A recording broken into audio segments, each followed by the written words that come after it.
sound rolling. Take one, Mark.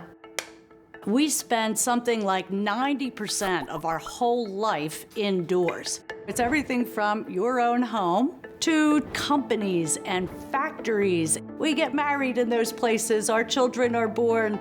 Some great scientists invent a cure for disease in those buildings, but buildings are some bad news for the climate.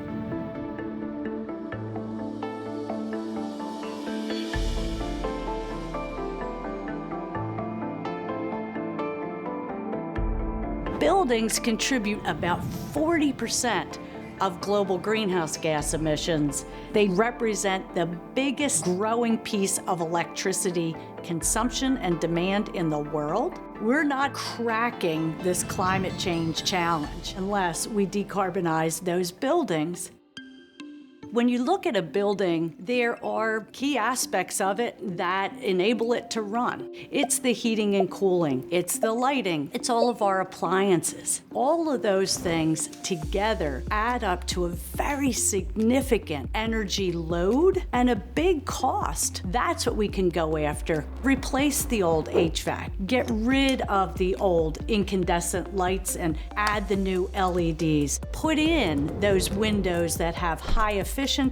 That's where digital smarts come in, where you can add sensors in a building that say, hey, nobody's in this part of the building, so let's ratchet back that air conditioning that's otherwise blasting. And don't worry about the upfront cost. Why? Because upgrading will generate savings that now can be used to finance the project in the first place.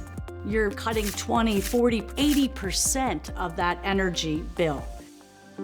When organizations begin to look at this journey towards sustainability and net zero, a whole lot of unexpected promise comes to the fore. The head of a public housing authority, for example, just wanted to cut some costs, but get into the effort, and here's what came to life.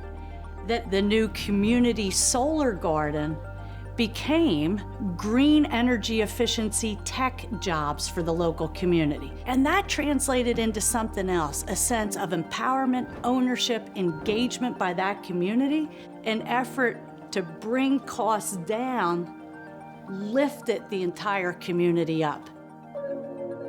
We're at a turning point where piecemeal action is catalyzing whole communities to take action like never before, and they can do it on the basis of the tangible examples that prove the point that climate action is actually not only good for the environment, but it cuts costs and it creates jobs at the same time. You know, buildings are pretty important in our lives.